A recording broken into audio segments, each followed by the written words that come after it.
사도행전 25장 1절에서 22절까지의 말씀입니다. 하나님의 연장이라는 제목의 말씀으로 함께 나누겠습니다. 길가에 굴러다니던 돌도 뛰어난 조각가를 만나면 위대한 작품이 되어집니다. 마찬가지로 우리의 인생도 하나님을 만나면 위대한 인생으로 바뀔 수 있습니다. 하지만 그 변화는 저절로 이루어지지 않지요. 자연석이 조각가의 손에 맡겨져서 망치질과 정을 견디면서 오랜 세월을 통과해야 작품이 되어지듯이 우리의 신앙의 길도 하나님을 만나고 그분의 손에 우리 자신을 맡기는 과정이 필요합니다. 우리는 교회를 오랫동안 다녔어도 여전히 자연석처럼 모나고 거친 모습의 사람들을 보곤 합니다. 생각과 말, 성품과 삶의 방식이 처음 믿었을 때와 전혀 달라지지 않은 이들이 있지요. 그 이유는 분명합니다. 하나님을 분명히 만나지 못했거나 아니면 만났지만 자신을 하나님께 맡겨드리지 않았기 때문이지요. 오늘 말씀은 하나님께서 우리를 조각하실 때 사용하시는 연장들을 보여줍니다. 이 연장들을 통해서 하나님은 사도 바울을 그리고 우리를 작품으로 만들어 가십니다. 이 아침에 보이지 않는 그 하나님의 작업대에서 바울을 다듬어 가시는 그 하나님의 모습을 발견할 수 있기를 바랍니다. 먼저 하나님께서 사용하시는 연장은 기다림입니다. 사도행전 24장에서 25장으로 넘어가는 이 한 장은 우리가 1초도 되지 않아서 넘기는 장이지만 그 사이에는 2년이라는 시간이 있습니다. 바울에게 있어서 이 2년의 시간은 더디고 힘겨운 시간이었죠. 감옥에 갇힌 채로 로마에 가고자 했던 그의 꿈이 꺾였기 때문입니다. 그는 분명히 주님께로부터 약속을 받았지요. 23장 11절에 보면 내가 예루살렘에서 나의 일을 증언한 것 같이 로마에서도 증언하여야 하리라. 하나님은 분명히 그에게 로마에 가게 될 것이다 라고 말씀하셨습니다. 그러나 지금 바울에 놓여 있는 그 현실은 달랐지요. 가이사랴 감옥에 붙들려 있었고 세상의 정치도 요동치고 있었습니다. 총독은 벨릭스에서 베스도로 바뀌었고 환경은 달라졌지만 바울은 여전히 묶여 있었습니다. 바울의 마음을 우리가 헤아려 본다면 아마도 이런 마음을 품었지 않겠습니까? 주님, 분명히 제게 로마로 가라고 하지 않았습니까? 그런데 왜 여기에 내가 멈춰서 있습니까? 제 인생이 여기서 끝나버리는 것은 아닙니까? 이러한 질문은 바울만의 질문이 아니죠. 우리의 삶도 마치 멈춰버린 것 같은 그러한 순간을 경험하곤 합니다. 아무리 기도해도 응답되지 않고 문은 열리지 않고 그저 시간만 흘러가는 것을 우리도 겪을 때가 있죠. 그런데 성경은 하나님께서 이 기다림이라는 연장을 즐겨 사용하신다고 말씀합니다. 모세가 왕자에서 미디안 광야의 목자로 떨어져 40년 동안 기다림의 시간을 보낼 때에 하나님은 그를 다듬고 계셨습니다. 무엇보다 그의 성품을 다듬고 계셨죠. 그 혈기 많았던 모세가 그 다듬음의 시간을 지나고 나서 성경은 그를 이렇게 평가합니다. 민수기 12장 3절에 이 사람 모세는 온유함이 지면의 모든 사람보다 더하니라. 땅에 있는 그 어떤 사람보다 모세를 가장 온유한 사람으로 다듬으셨다고 말씀합니다. 기다림의 시간은 아무것도 일어나지 않는 시간이 아닙니다. 그 시간은 하나님께서 우리 안에서 일하시는 시간입니다. 우리의 욕심을 깎아내고 우리의 마음의 돌기를 제거하고 하나님의 뜻을 담아낼 수 있는 사람으로 만드시는 은혜의 시간입니다. 바울도 마찬가지였습니다. 만약 그의 상소를 즉시 받아들여서 바울이 풀려났다면 어떻게 되었겠습니까? 40명이 넘는 유대인들이 바울을 죽이기 전에는 먹지도 않겠다라고 맹세한 채 그렇게 노리고 있었던 상황이었습니다.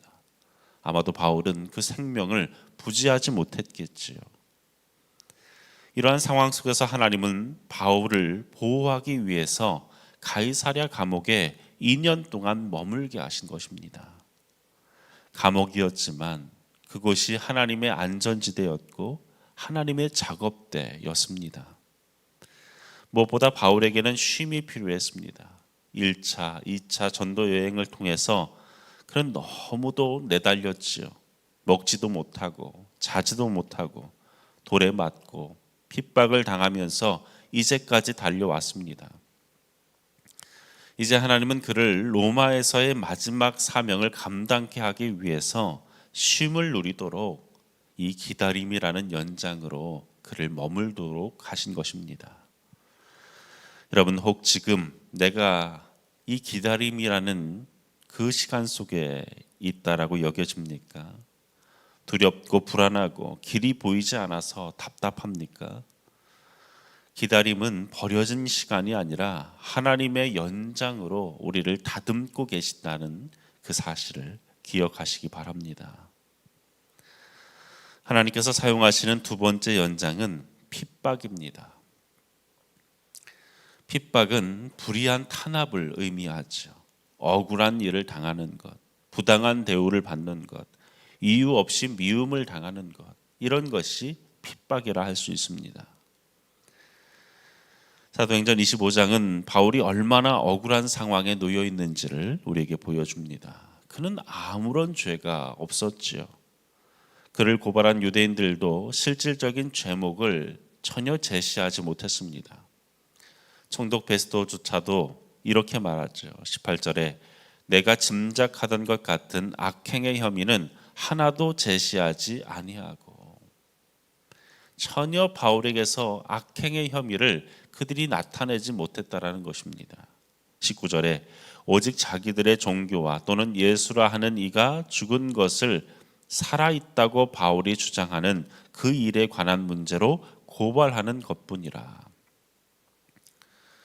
그들의 문제는 바울이 죄를 지어서가 아니라 바울이 예수님을 전한다는 이유, 부활하신 예수님을 전한다는 그 하나의 이유 때문에 지금 바울을 고소하고 죽이려 한다라는 사실입니다.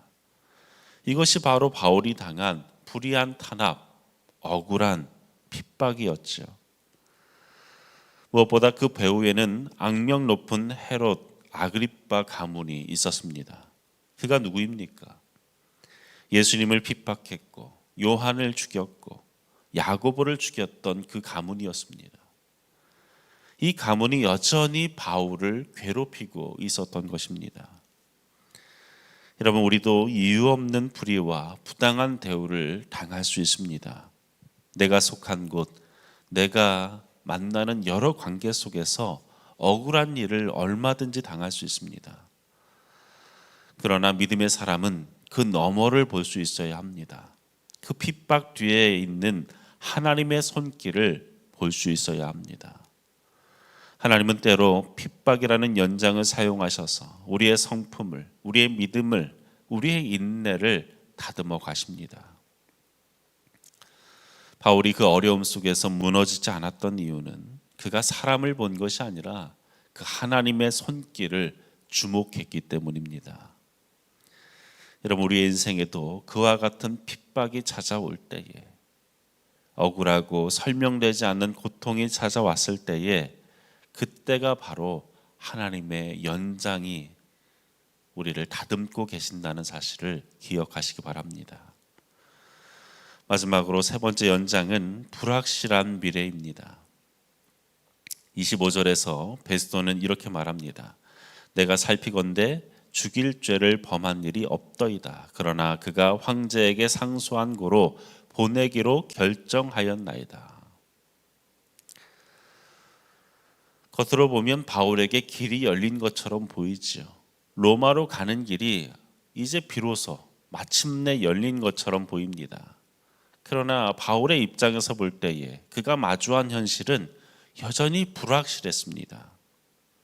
유대인들은 여전히 그가 나오기만 하면 죽이겠다라고 기다리고 있었죠. 또 황제가 어떤 판결을 내릴지 전혀 알 수가 없습니다. 로마로 가는 과정에서도 어떤 위험이 닥칠지 알 수 없었습니다. 바울의 미래는 전혀 예측할 수 없는, 아무것도 보이지 않는 현실이었습니다.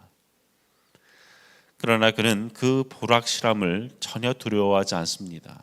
왜냐하면 그 미래가 하나님의 손에 들려 있음을 그는 확신했기 때문이죠. 여러분, 믿음이란 무엇입니까? 믿음은 내일을 하나님께 맡기는 것입니다. 사람들이 점집이나 신비한 곳을 찾는 이유는 확실한 대답을 듣기 위해서죠. 답을 얻기 위해서입니다. 그러나 참된 믿음은 답을 붙들고 가는 것이 아니라 하나님을 붙들고 가는 것입니다. 하나님을 신뢰하고 가는 것입니다. 답은 모르지만 가장 선하게 인도하시는 분이 하나님이시라는 그 사실 하나만으로 우리는 오늘을 걷는 것이죠. 아브라함에게 하나님께서 본토 친척 아비 집을 떠나라라고 하셨을 때에 가장 그에게 어려움이 되어졌던 것은 그가 가고자 하는 그곳을 전혀 알지 못했다는 사실입니다. 그러나 그 불확실함 속에서 하나님은 아브라함을 믿음의 조상으로 다듬어 가셨습니다. 우리의 삶도 마찬가지입니다. 보이지 않는 길에서 우리는 흔들리지요. 내일을 어떻게 살아야 할지 불안해합니다. 그러나 그 불확실한 미래가 바로 하나님을 더욱 의지하고 신뢰하게 하는 하나님의 연장임을 기억하시기 바랍니다. 어린아이의 손을 잡고 어두운 길을 걸을 때에 아이는 길이 보이지 않아도 그 어른의 손을 꼭 잡습니다. 부모의 손을 놓치지 않으려고 애를 씁니다. 믿음이란 바로 그런 것이죠. 앞이 보이지 않지만 그 손을 붙잡고 놓지 않는 것입니다. 하나님은 때로 우리의 미래를 가려두십니다. 일부러 보이지 않게 하실 때가 있다는 것이죠. 그 보이지 않는 길, 불확실한 시간, 나의 계획대로 이루어지지 않는 그 시간들을 통해서 우리로 하여금 더욱더 하나님을 의지하도록, 더욱 그분의 손을 꼭 잡도록 만들어 가십니다. 여러분, 하나님은 지금도 우리의 인생을 작품으로 빚어 가십니다. 그분이 사용하시는 연장은 우리가 원하지 않는 것들일 수 있죠. 기다림, 핍박, 불확실한 미래, 모두 다 우리가 원하지 않는 것들입니다. 바울이 그 인생의 이 연장을 통해 빚어진 것처럼 우리 역시 이러한 과정들을 거쳐야만 하나님의 작품이 되어진다는 사실을 기억하시기 바랍니다. 성품이 다듬어지고 우리의 믿음이 자라고 우리의 순종이 깊어질 때 우리는 비로소 하나님의 작품이 됩니다. 자연석 그대로는 작품이라 할 수 없는 것입니다. 오늘도 그분의 손에 우리 자신을 맡겨드릴 수 있기를 바랍니다. 하나님은 실수가 없으신 조각가이십니다. 그분의 손에서 우리의 인생은 마침내 작품으로 빛날 것입니다. 기도하겠습니다. 사랑의 주님, 오늘도 우리를 포기하지 않으시고 기다림과 핍박과 불확실한 미래 속에서 우리를 빚어가시는 은혜에 감사합니다.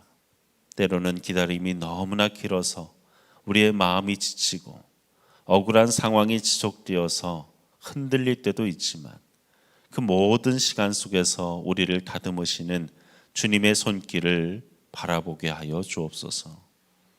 주님, 우리의 삶이 그저 자연석 그대로 머무르지 않게 하시고 주님의 손에서 아름다운 작품으로 완성되게 하여 주옵소서.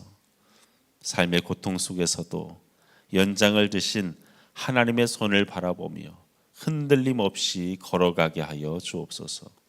앞이 보이지 않아도 아버지를 따르는 믿음을 우리에게 허락하여 주옵소서. 예수님의 이름으로 기도합니다. 아멘.